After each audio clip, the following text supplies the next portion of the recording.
Von der, weil wir eine korte Botschaft haben, und ich nannte, der Staul wie nicht der Plon. Und die Frau ist, was passiert, wenn du in Stirn heran gehst und du kommst bei dem Staul. Du hast auf das Ding gehobt, du hast große Dinge in verhoben, du hast große Plons gehabt. Und was verweg gegangen, du hast diese Hobling, du kriegst verweg. Und dann auf einmal kommt was Mank. Und dann hast du eine Enttäuschung. Dann bist du bei dem Staul. Eine Enttäuschung ist die Spannung zwischen was einer verhoben hat und was in Wirklichkeit passiert.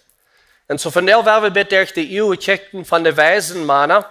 Und was wir überrein haben mit den weisen Männern. Die weisen Männer, wir weit gereist.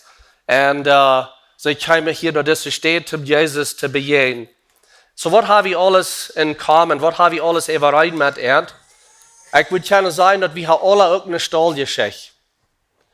Wir haben alle auch eine Stahlgeschichte in uns Leben, wo wir hohe Expectations haben, hohe Dinge erwarten.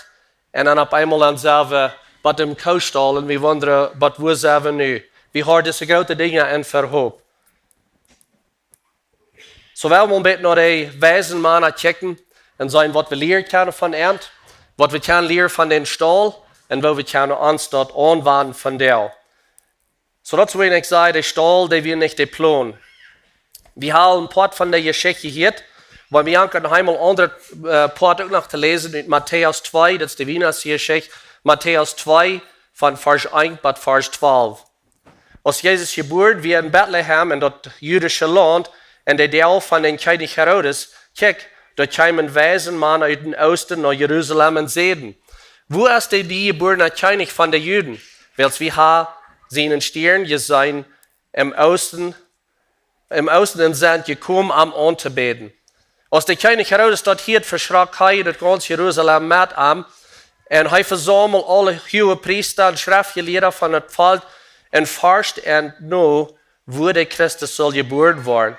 Sie sehen haben in Bethlehem von Judäa, weil es so steht, dort der Prophet geschrieben, das was geschrieben steht, Vers 6, und du, Bethlehem, in das jüdische Land, bist gar nicht das kleinste Mann Judäa regieren, weil es die, was in Lehrer rauskommt, die mein Volk Israel regiert wird. Dann ruft Herodes sich die weisen Männer heimlich und forscht in Genève aus, zu wohnen Zeit, dat Stirn verdacht gekommen wäre.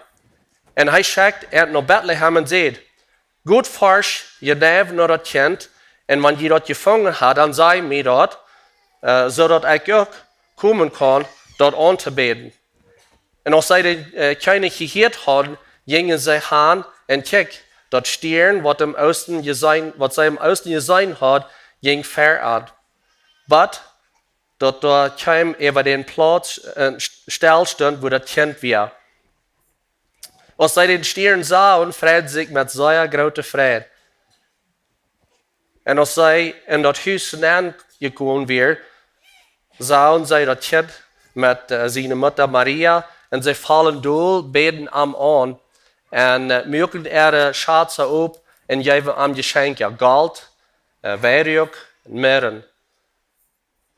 Und weil sie in Traum wären angewiesen worden, nicht waren nach Herodes zurückzugehen, gingen sie auf einen anderen Weg zurück in ihr Land. Diese weisen Männer, die wir sehr klug, die haben sich dort alle bekickt, die haben sehr studiert, das sind Stirn, was da wird kommen. Und denk bis mal, wenn wir uns ein bisschen anlassen, die Überraschung und die Enttäuschung von den weisen Männern ist, wenn sie gingen, das sind nie ein König zu sehen. Sie wollen nie einen König finden, den König von den Juden. Und als der Stier, ich habe einmal weggetragen, dann als der Stier nicht mehr zu sein wird, dann sagt er, dass sie gingen in Jerusalem nennen, und sie gingen nach den König Herodes. Und sie haben Hoffnung, dass dort, wo sie den König finden. Dort, wo der König geboren sein, bei den König sein Haus. Aber sie werden an, dort, wo der König war. Die werden nicht dort geboren. Die werden nicht bei dem Palast geboren.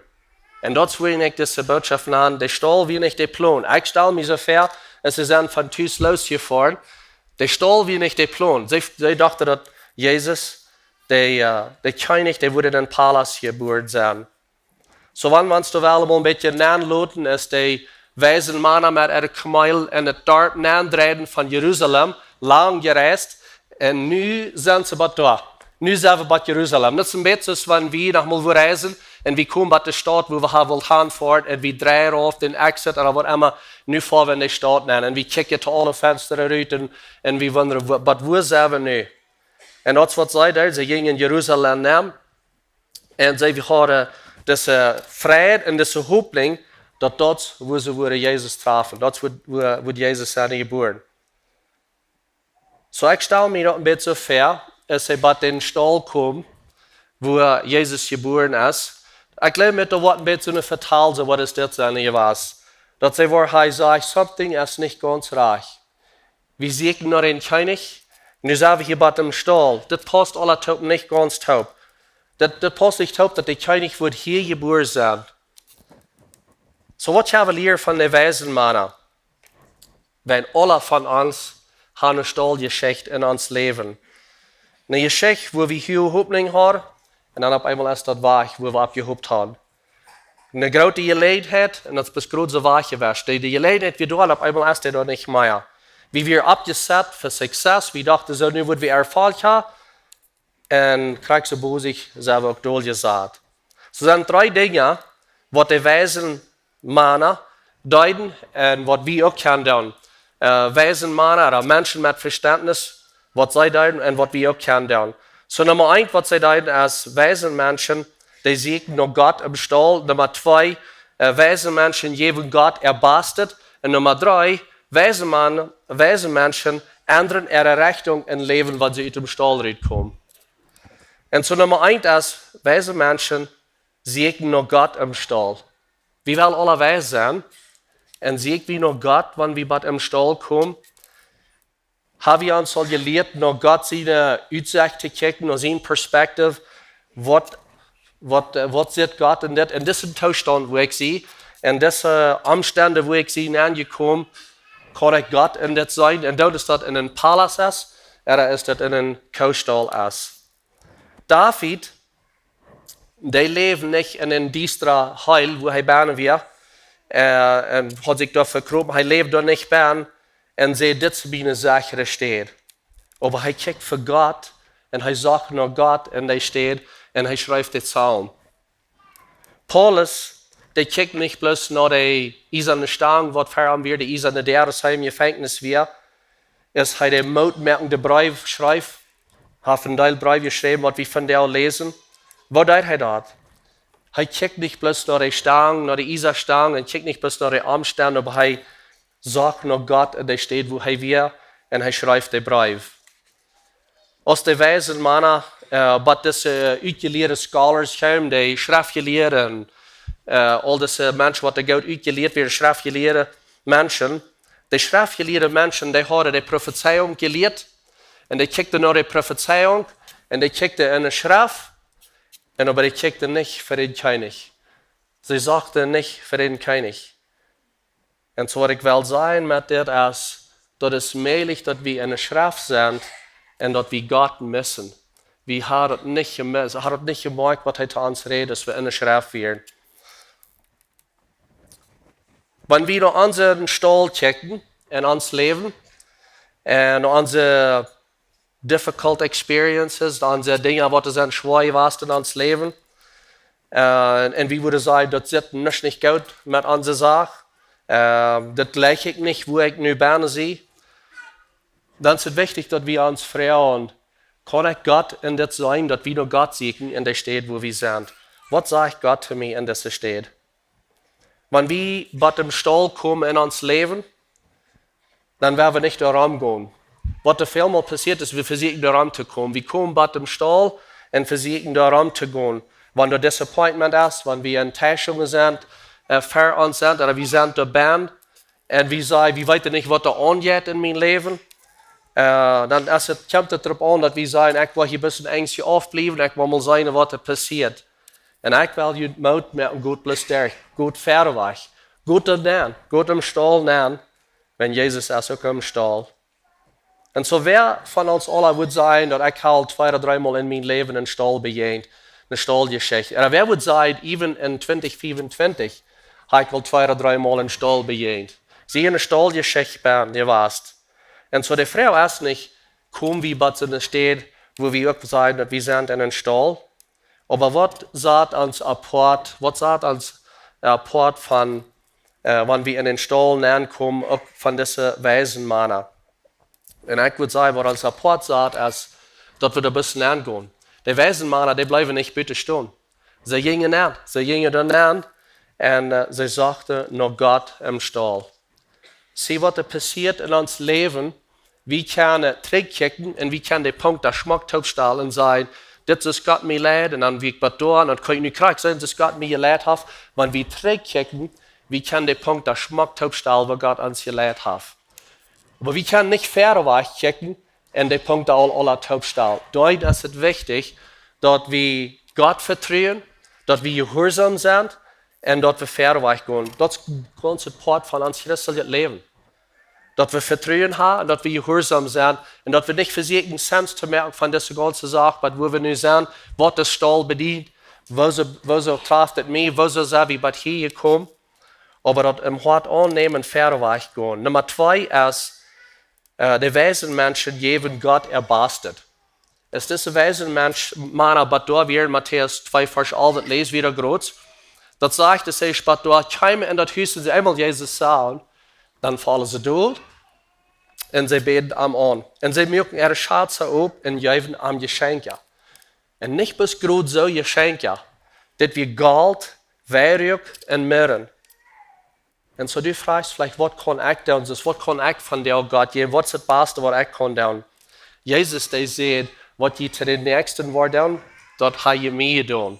Was je zu the least of these, was je Menschen, was immer ihr Nächster ist, was je für den Nächsten tun, das habe ich für mich tun. Und so wollen wir uns Beste geben. Ich denke ein bisschen nur an die Wienachts, was wir haben großartig gemerkt, all die Wienachts, was wir haben durchgeführt. Und ich kickte in die Wienachts an. Und je hielden nicht träg mit das Beste daneben, nicht das Billigste daneben. Je geben das Beste. Je geben das Beste für den Nächsten und viele Menschen könnten Freude merken. Wenn wir bei unseren Stall kommen, in unserem Leben, und bei something, was wir nicht abgerechnet haben, und wir haben uns was anderes festgestellt, was darauf ankommt, ist, dass wir dann sagen, ich will nu nicht mein Bestes geben, ich will ein bisschen zurückholen, ich bin enttäuscht, ich bin disappointed. Und wir sind geneigt, ein bisschen zurückzuholen. Ich war zurückholen, nicht groß. Ich hatte nicht auf das gerechnet, so ich war zurückholen. Und aber wenn wir keine Lehre von den weisen Männern, das wird eine Gelegenheit, wo sie erbastet geben. Sie geben erbastet, even wenn das nicht ganz top passt. Sie hatten gedacht, Jesus würde in einen Palast sein, und sie trafen ihn in einen Kaustall oder in das Haus, und sie geben ihm das Beste. Denken ein bisschen über, Leute, die bitten lernen, würde es können sein, ich weiß, dass die weisen Männer, was das in den Stall kommt. Und vielleicht ein bisschen lernen, was würden wir tun haben. Wir hatten sie Geschenke mit, Gold, Tiere Geschenke. Vielleicht würden wir ein bisschen das so haben verteilt. Vielleicht würden wir sagen, das passt auf keine Weise taub. Wer will einfach nicht das Gold hier in den Kaustall geben?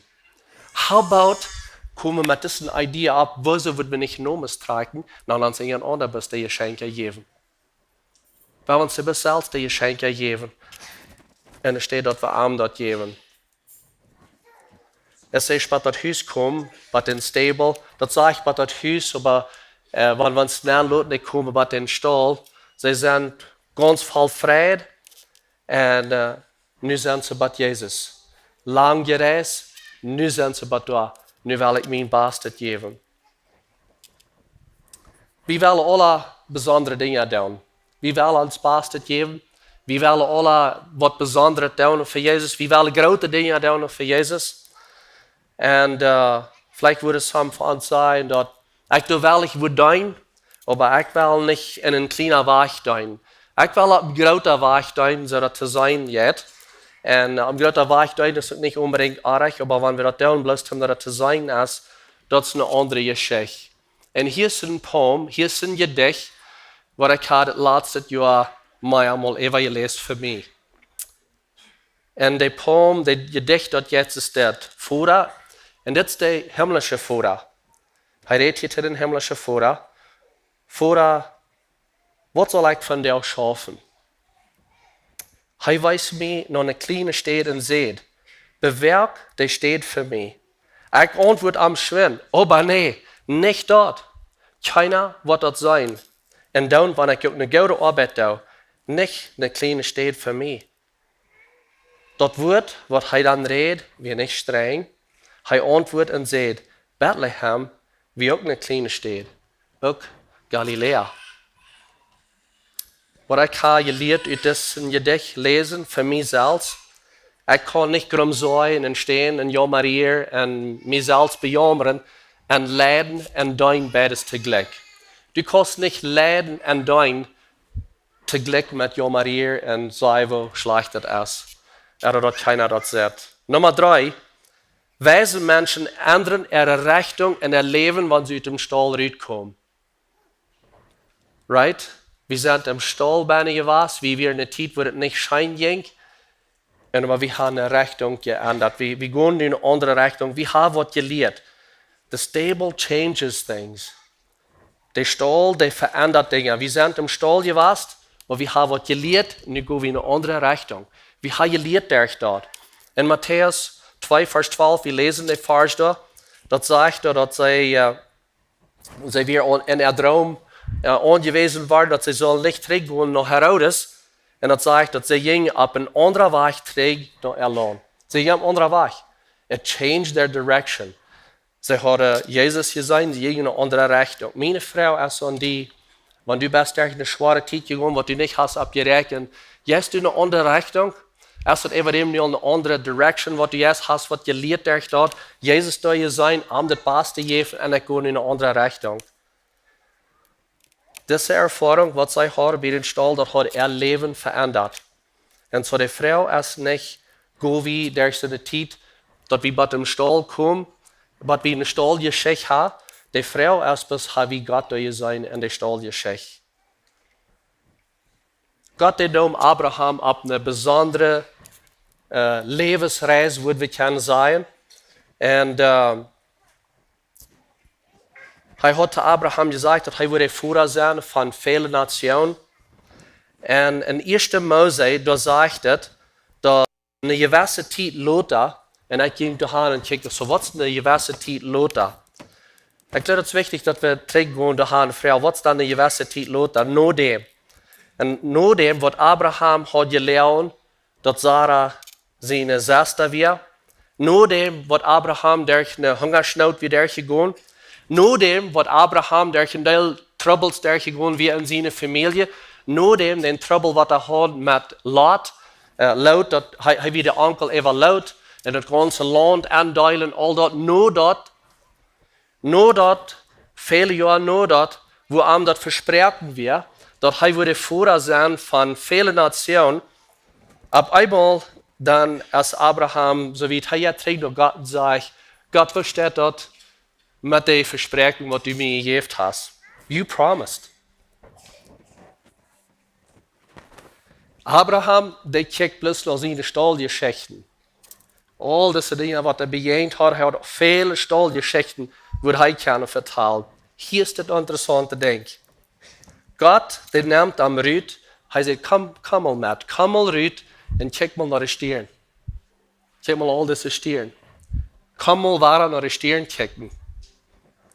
Von der Botschaft, die Frau, die wie, was passiert, wenn du einen Stieren herangehst und du kommst bei dem Kuhstall?